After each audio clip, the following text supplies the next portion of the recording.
Sweet Steps, written by Abbi Cloth and Heather Miller.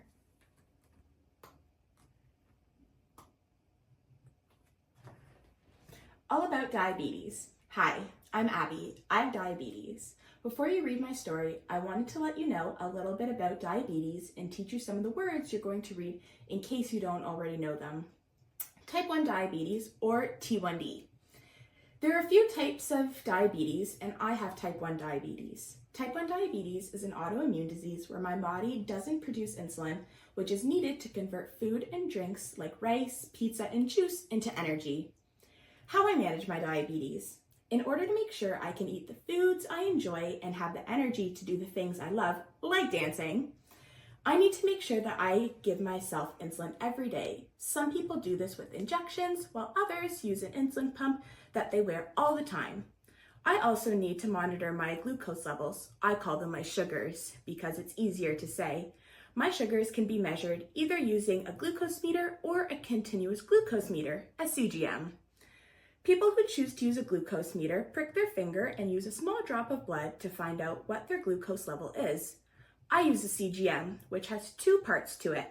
A sensor that I wear on my arm or my tummy, and a monitor. Mine is an app on my phone that tells me what my glucose sugar levels are.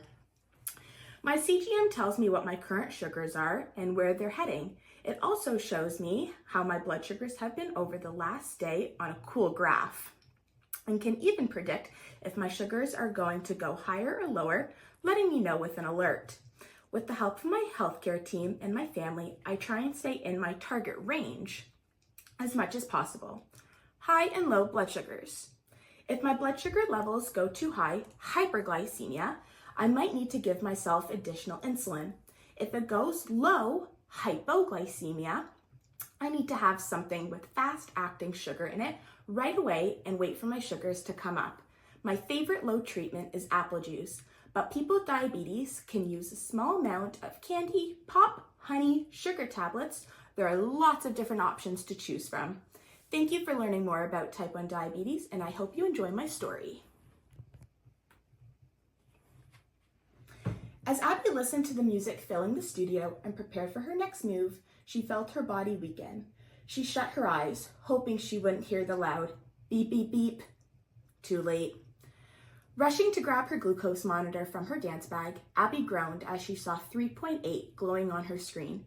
Her sugars were dropping fast. Silencing the alarm, Abby reached into her bag, trying to find a juice box. Nope.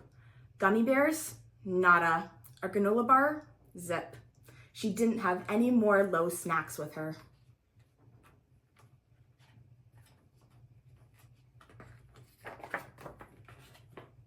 Sighing, Abby asked her dance teacher if she could go to the change room to get a juice box. As Miss Celia looked down at her, Abby felt her heart drop. If you leave the studio, Abby, you know you can't come back until the next class. Choose wisely. Holding back tears, Abby mumbled that she understood and shuffled over to grab her bag. She looked back at Kai and the other dancers as they rehearsed for the upcoming showcase, knowing she had no choice but to leave and take care of her low.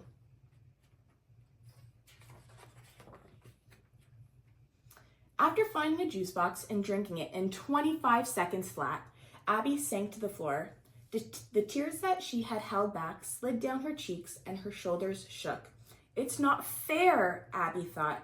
Why do I have to deal with diabetes when all I want to do is dance? A familiar ding echoed in the room.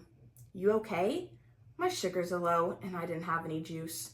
Oh no, I'm here if you need me. Thanks. Abby wished she was dancing with Kai instead of texting her.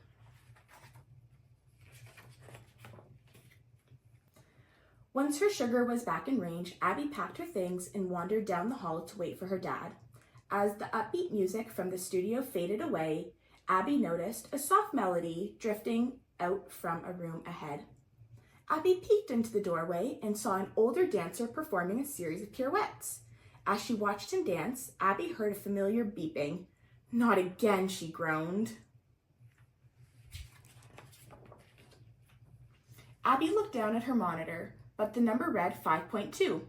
She was definitely in range. Confused, she looked up and saw the dancer reach for a juice box of his own. Her heart skipped a beat. Could he also have diabetes? The dancer looked over and waved. Hey, how's it going? Are you type 1? Abbi blurted out. Yep, and now I get a break while I wait for my sugars to come up, he said as he slid down to the floor. My name's David. What's yours? I'm Abbi. Are you okay? David asked. Abbi told him what had happened. I'll probably have to dance in the back thanks to my diabetes, she said. Don't be ridiculous, David said. I've danced center stage lots of times. Abbi couldn't believe her ears. What? She asked. How? Diabetes doesn't have to stop us, Abbi. Sometimes we just need to work a little bit harder to accomplish our dreams. And as long as we have a plan in place, let people know what T1D is, and tell them how they can support us, we can do anything. Don't ever think you have to dance in the back because you have diabetes. Closing her eyes, Abbi imagined herself dancing front and center at her showcase. You're right, she said, but what do I do now? I've lost a whole rehearsal. Since you have to wait anyway, do you want to show me the routine you're working on? David asked. Abbi nodded excitedly and pulled her dance shoes out of her bag while David cued her music. Thank you, she said. I feel a lot better knowing I'm not the only one with diabetes at the studio.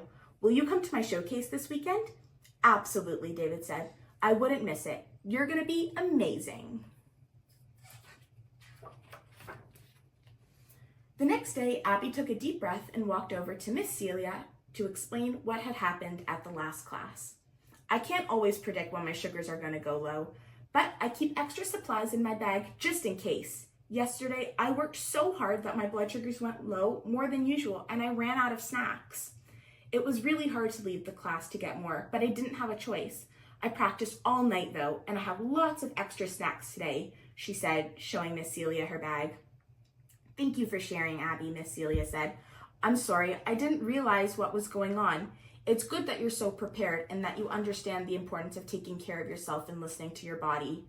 Smiling, Miss Celia encouraged Abbi to join the other dancers in the studio and called out, "Let's get started, dancers." Lying in bed the night before the showcase, Abbi's stomach fluttered with excitement and nerves. Unable to sleep, she found her phone. Hey Kai, I'm worried about tomorrow. My diabetes might mess it up. So much can go wrong. Like what? So many things. Nobody else will have a sensor showing. I'll stand out. And what if I go low? The alarm will be so loud. Miss Celia will never let me dance front and center again. Why don't you prepare like you do at school or dance class? You got this. Right, I just need to make a plan. Gotta go. See you tomorrow. Taking a deep breath, Abbi remembered David's words and took out her journal to create a plan. Abbi wasn't sure what to do about her sensor showing, but reminded herself that everyone would be focused on her dancing. As long as she was ready, which she was, they probably wouldn't even notice it. Abbi added to her list, remember that I'm an amazing dancer and I'm ready for this. Standing backstage ahead of the showcase, Abbi went through her plan. Okay, my sugar is 6.6 with no down arrows. My costume is on and my hair is done. And we have lots of extra snacks for you, said Kai behind her. Turning around, Abbi saw her friends holding a basket filled with juice boxes, granola bars, and gummy bears. That's not all, Kai said. Look! Abbi saw that everyone on her dance team had a sticker on their arm to match her sensor. Abbi couldn't believe it. Her eyes filled with tears of happiness as she thanked her friends for all they had done. Abbi finished running through her plan once more before Miss Celia found her. Good luck, Abbi, she said. Time to shine. Abbi nodded, took a deep breath, and led her team onto the stage with her head held high. When the music started, Abbi danced with an energy that radiated through her entire body. Her chest filled with pride as she struck out her final pose, center stage. As Abbi took her bow, the audience burst into applause. Glancing over to the wing, she saw David with a huge smile on his face. Abbi ran over to him. That was amazing, she cried. You were amazing, David said. Beaming, Abbi couldn't wait for the next showcase, knowing that nothing could stop her from dancing her dreams. The end.